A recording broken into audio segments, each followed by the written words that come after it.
Welcome back to The Express and Four Cats Art Studio. The motto here, art is good. And kids are the ones doing the creating, proving that you're never too small to start. And actually, with our next artsy story, small is also taking center stage. The crowd is buzzing at the opening of Coquitlam's Place des Arts' new exhibition, but this show is unlike any other. Aptly named Positively Petite, this exhibit has been a staple for over 10 years, and it's the only place you can find art 4 inches or smaller. The community has been really supportive of this exhibition. They love the miniatures. We have people who come in as the display is going up, and I saw a woman today who had her notebook and she was jotting down all the items that she wanted to purchase. And then there's a little bit of a frenzy because they can purchase the items and take them home with them that night. The variety of work ranges from small sculptures to painted landscapes, with most exhibiting artists loving the 4-inch challenge. It hasn't been difficult for us to find artists to do miniature work. We put out a call for artists and we have a great response. This year we have almost 50 artists, and that's been the case for most of our exhibitions. One artist in particular, Joyce Gillespie, has been part of Positively Petite since the beginning. It's the one place where she can give the public a small taste of her pottery work, literally. This is probably my favorite one. I love making small things, and this one turned out particularly nicely. The carbon from the smoke in the fire left really nice patterns on this pot. So you don't paint any of these? These are actually the natural process. That's right. It comes out different every time. You never know what you're going to get, so it's very exciting to open the can. But the excitement doesn't end with just miniatures. Also opening at Place des Arts is the Landscape of the Face exhibit. Inspired by the people around her, artist Sandrine Pelissier captures more than just the face of her subjects. My portraits, I see them as a story. I like to tell a story. And the models, I see them a little bit as my actors in a movie. So I would use, for example, one of my child for a portrait, but the important thing is not like the physical resemblance or the portrait itself, it's the story the painting is telling or the mood.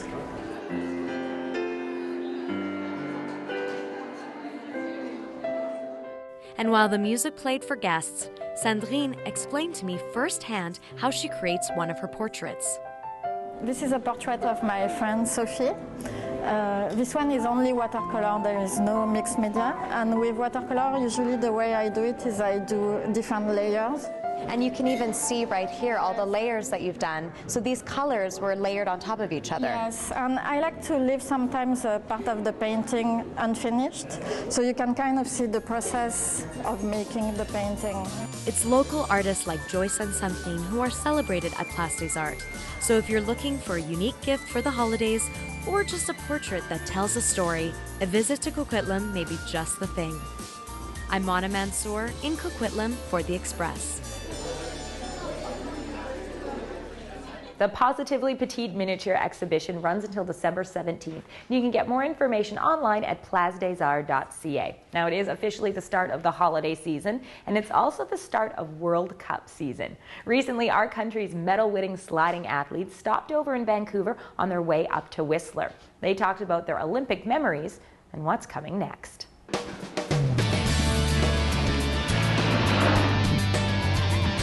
This seaplane is carrying Canada's gold, silver, and bronze medal-winning bobsleigh and skeleton athletes, including the rock star of the team, Manitoba's golden boy and beer enthusiast, skeleton racer John Montgomery.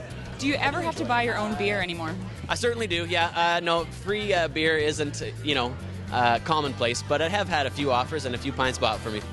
John's success and bobsleigh skeleton's big medal haul means more people now know that skeleton isn't just something that lives in your closet. When you say that you do skeleton racing, I've gotten less blank stares and questions. Is that rowing? Like rowing? Because they always thought that it was sculling. When people ask, what do you do? And I say skeleton, I don't have to describe the sport, and they already have little anecdotes that they can share with me that they watched on the Olympic Games.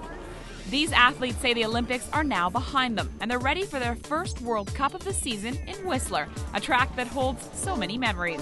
I love this track, and not just because of the games, but I've always really liked the track, even the World Cup before. I've always had good results on it, and we seem to have a little connection for sure. There's been time to train, to get ready for the season. I had a personal best push time in Calgary at the selection race, so I guess I'm not out of shape. I think it's perfect that we're kicking everything off here in Whistler. Unlike John and Kaylee, Melissa Hollingsworth did not realize her Olympic dream of winning a medal and is looking forward to taking care of some unfinished business. After realizing I'd fell off the Olympic podium, I was devastated, and I asked what my start time was, and they had told me that it was a 4:93, a number 1 ranked start, personal best, and that's when the flashes of Sochi popped in my mind, because I thought, I'm not done yet. And neither is the rest of this team. Gold medalists and new faces alike are ready to represent Canada on the world stage. I'm Bianca Solterbeck in Vancouver for The Express. The Whistler World Cup, the first World Cup of the season, kicks off on November the 25th and runs to the 27th. If you go to whistlerslidingcenter.com, you can get tickets. You're watching The Express, and we've got local hockey and local history coming up. Vancouver Giants have produced... Up next on The Express, the Giants up 3-0. The Giants Report. The Burnaby Village Museum. So that's 2 stars. The Express. This is your local voice. The word spreads around and round, so we gon' catapult into your town. Hold down, we about to take the rhythm up and away, and leave the critics up with nothing to say. The word spreads around and round, so we gon' catapult into your town. Hold down, we about to take the rhythm up and away, and leave the critics up with nothing to say. Yeah, we're flossing authenticity, the rock and rickety balance on all your bristle like chicken and salad. You ain't fit to be...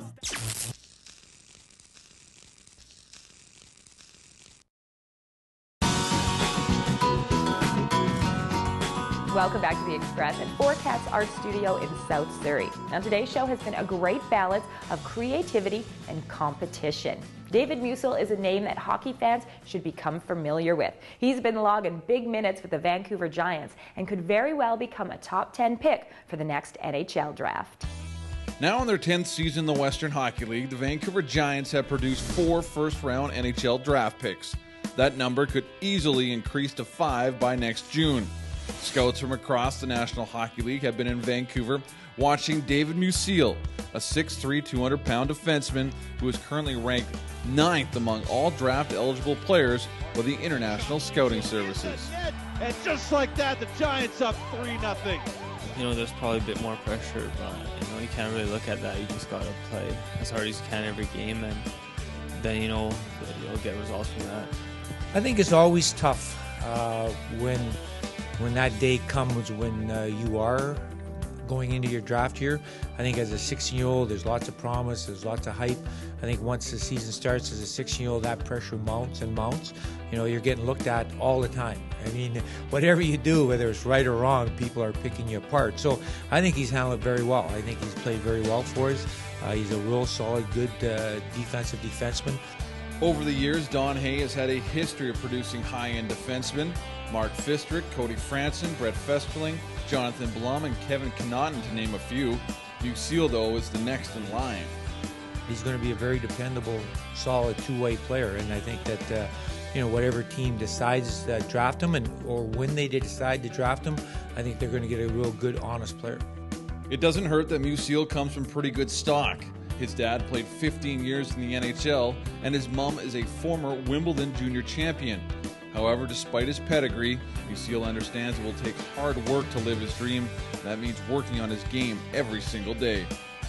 Probably quick on my feet, be quicker, and on the ice maybe, just be more quicker probably. He's got good fundamentals, and he understands the game well. He's a smart player, and he works hard. So those are good things to have as a player.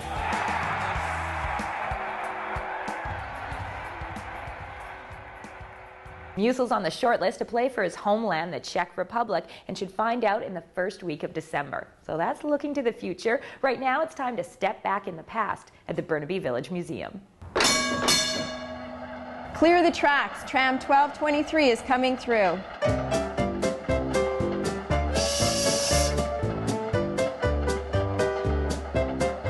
My name is Lisa Langlet. I'm one of the assistant programmers here at Burnaby Village Museum. Welcome to the Tram Barn and to the Interurban 1223, our newly restored tram. So we're inside of one of the compartments of the tram, and you'll notice all the detail here. We have a lot of intricate woodwork and brass fittings, most of which had to be replaced because the brass was stolen.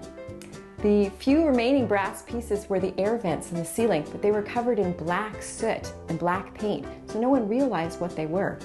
You'll see we have the cords again for the conductor to pull, and the leather straps for passengers. This compartment that we're in right now is very, very small because it's the smoking compartment. We even have matched strike plates in brass mounted by the windows. Another unique thing about the tram system is it could go in either direction. And the seats were equipped for that. So this is definitely something you're only going to hear here, because we don't normally do this at the museum. The seats just get too much wear and tear if they're moved this way.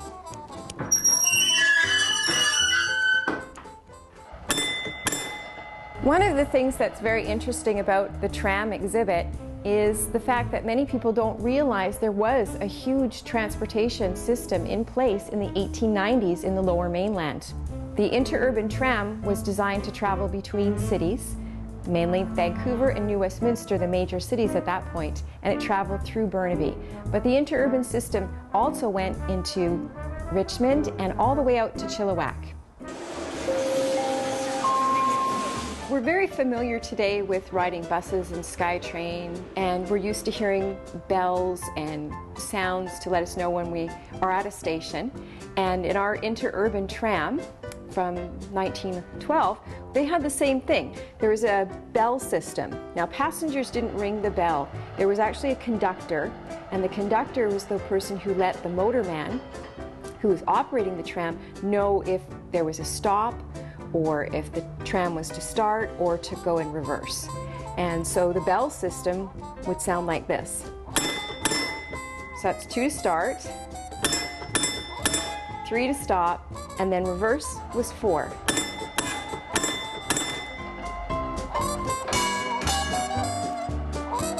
Remember, you can come and visit us at Burnaby Village Museum and enjoy the tram, but remember, please don't move the seats.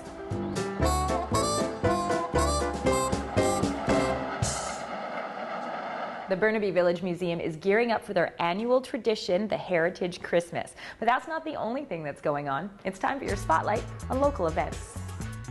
Another Vancouver tradition, Bright Nights in Stanley Park.